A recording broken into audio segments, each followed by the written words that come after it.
여러분 안녕하십니까, 반장입니다. 지난 3일 전 세계는 우리나라의 유례없는 비상계엄 선포 소식을 전하느라 한바탕 난리를 겪었습니다. คืนนี้ใครที่ยังไม่นอนนี่อาจจะตกอกตกใจไปตามๆกันอย่างผมที่แทบนอนไม่หลับเลยอยากรู้เกิดอะไรขึ้นในกรุงโซลของประเทศเกาหลีใต้ South Korea is in political turmoil this morning. The country's president ditching plans to impose martial law after the emergency order sparked outrage, including from within his own party. Pengumuman ini diklaim untuk melindungi Korsel dari kekuatan komunis pro Korea Utara. 国民生活にどう影響するかは明らかにしていません. 오늘 윤석열 대통령의 첫 공개 일정도 수년됐습니다. 또 향후 일정도 불투명한 상황인데요. 특히 이 계엄과 관련해 가장 경기를 일으키는 곳은 대만이라 할 수 있습니다.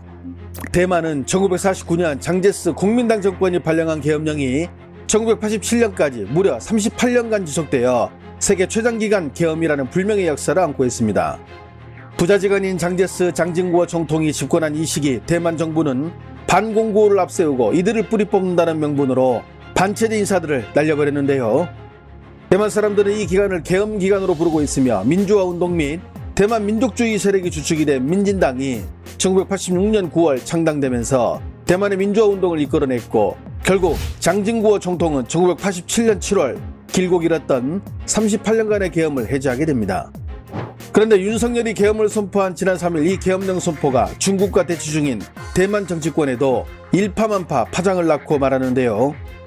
현 대만의 집권당인 민진당은 윤석열이 비상계엄을 선포한 지난 3일 SNS 공식 계정에 계엄 옹호 발언을 올렸다 비판이 일자 20분 만에 삭제한 사건이 있었습니다.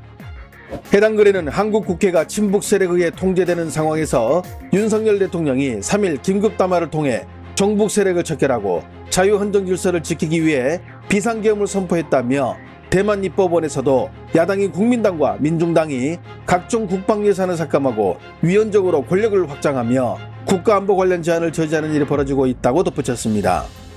민진당의 SNS 담당자가 요소야의 상황에서 중국의 압박을 받는 대만 처지를 조명하기 위해 한국의 정치적 상황을 무리하게 끌어다 쓴 것입니다. 이러자 야권인 국민당과 민중당에서는 사과를 요구하며 난리가 났으며 심지어 국민당 입법위원들은 대만의 계엄법 수정을 요구하는 행동에 들어가기도 했습니다. 특히 지난 6일 오른쪽에 양복을 입고 있는 야당인 국민당 소속의 장완난 현 타이베이 시장은 왼쪽에 안경을 쓰고 있는 여당인 민진당 소속의 의원과 SNS에 민진당이 올린 한국의 계엄을 지지하는 듯한 발언과 관련해 서로 치고받는 살벌한 말싸움을 벌였는데요. 民党戒严吗？民党戒严不要交流了吗？民进党、民党戒严了吗？民党戒严阻止两岸交流吗？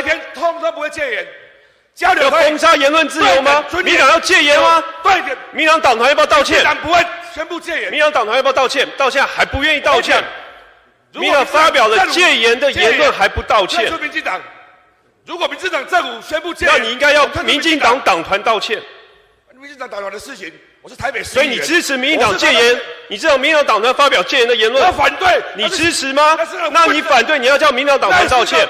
那是那个混蛋小编自以为是。那你要叫他道歉，他就代表民进党党团。民进党道歉，民进党现在要支持戒严呢。民进党不会搞戒严，你放心。那民进党党团发表的言论就是要戒严啊。民进党党团的事情，然后被发现了还不道歉。我是台北市议会，你不要扯开话题了。议员发挥你的影响力，请民进党道歉。 뿐만 아닙니다. 라이칭더 대만 총통은 지난 7일 대만 북부에 있는 신베이시에서 열린 국제인권의 날 기념행사에 참석했는데요. 이 자리에서도 대만의 기자들은 라이 총통에게 민진당이 SNS에 한국의 계엄을 옹호한 글에 대한 입장을 묻자 다음과 같이 답하는 등 대만이 지금도 이 발언 때문에 홍역을 앓고 있습니다. 身为总统，我语重心长来强调。 我们不分朝野，千万不能够忘记，台湾的民主并不是从天而降，是无数的民主前辈用青春、用血汗，甚至用生命冲破威权大门才获得的，也再加上台湾人民的共同努力，我们的民主是得来不易。 而现在台湾的民主已经是台湾人的 DNA， 是台湾立足世界的品牌。所以我们要记住历史教训，过去的威权错误不能够重蹈覆辙，而民主台湾绝对不能，也绝对不会走回头路。 당직자가 실수로 SNS에 올린 글로 치부할 수도 있겠지만 대만의 정치권과 대만 시민들이 이토록 치를 떠는 것은 그만큼 계엄이 무섭다는 것을 실제로 겪어봤기 때문입니다. 그렇기에 지금도 그 관련 글 하나로 인해 대만은 홍역을 앓고 있는데 윤석열은 지난 계엄 관련 사고를 할 때 시민들에게 심려를 끼쳐 미안하다는 문장 하나로 사고를 대신했으니 이게 얼마나 국민들을 무시한 처사인지 잘 알 수 있을 것입니다. 그래서 그럴까요? 현재 대만의 각 방송 매체들은 매일 시도 때도 없이 정치평론가들을 불러 한국의 계엄과 관련해 끊임없이 토론을 펼치고 있는데요. 지난 12월 9일 대만의 정치인과 평론가들이 한국의 계엄 사태와 관련해 내놓은 발언들을 보면 한국의 대통령은 이미 대만에서 조롱거리로 전락해버렸다는 것을 잘 알 수 있었습니다. 后来他知道他犯了天大的错误。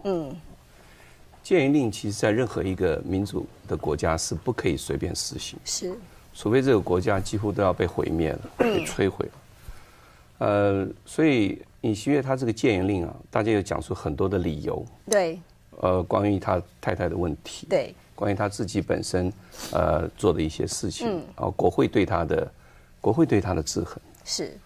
那这个就是民主的一个基本的道理嘛。对，国会是做什么？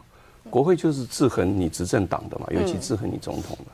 不过尹锡悦，你后来看到他所发的声明，对，才刚发的声明，你可以看到一件事，就是他被吓到，被吓到，他不晓得会有这样的一个反应，他不晓得韩国民众会对他这样的反应，他不晓得后果这么的严重，他不知道后果这么严重，他以为做了一个总统之后就可以有无限大的权力啊。